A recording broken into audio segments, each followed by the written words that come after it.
ये सेवा का भाव बड़ा प्रधान होता है। बड़ों की जब हम सेवा करते हैं तो हमारे कुछ ग्रह जो हैं खराब हों तो वो अपने आप ठीक हो जाते हैं। ये बड़ों की सेवा का पुण्य मिलता है। तो गुरुदेव भगवान के चरणों की सेवा कर रहे हैं राम जी और लखन लाल जी। अब गुरुदेव भगवान बार बार कहते हैं, बार बार मुनि राम जी अपने गुरु जी की आज्ञा नहीं मान रहे, परंतु यहाँ पर आज्ञा की अवहेलना इसलिए की जा सकती क्योंकि सेवा भाव प्रधान है। मैं पूर्व भी एक प्रसंग सुनाता हूं। एक गुरुदेव के यहाँ एक शिष्य पहुंचा, कलयुगी शिष्य था। कलयुग के शिष्य भी बड़े विशिष्ट होते हैं महाराज, ये जो ना करा दे।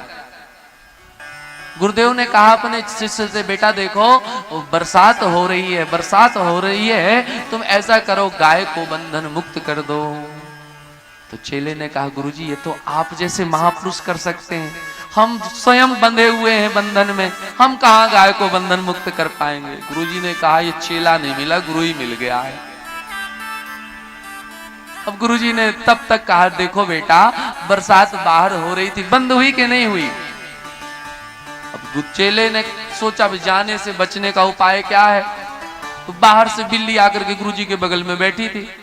गुरुजी बिल्ली पर हाथ फेरिए, तो हाथ फेरिए, यदि बिल्ली भीगी हुई है तो समझिए बरसात हो रही है, और बिल्ली सूखी है तो बरसात रुक गई है। अब इसमें क्या है, बाहर देखने जाने की जरूरत। अब दो आज्ञा तो नहीं माना गुरुजी की।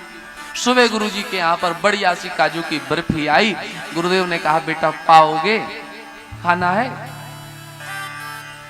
गुरुदेव आपकी दो दो तीन तीन आज्ञा पहले नहीं मांगने, हम पूर्व में भी आज्ञा की अवहेलना कर चुके हैं, अब ये भी आज्ञा ना माने, ये तो ठीक नहीं है। आपका दिया हुआ प्रसाद है तो खाना ही पड़ेगा।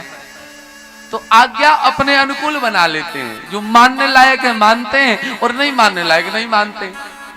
ये कलयुग के शिष्यों की महाराज परंपरा है। परंतु गुरुदेव की आज्ञा का पालन कब नहीं किया जा सकता है, जब सेवा कर रहे हो। सेवा प्रधान है।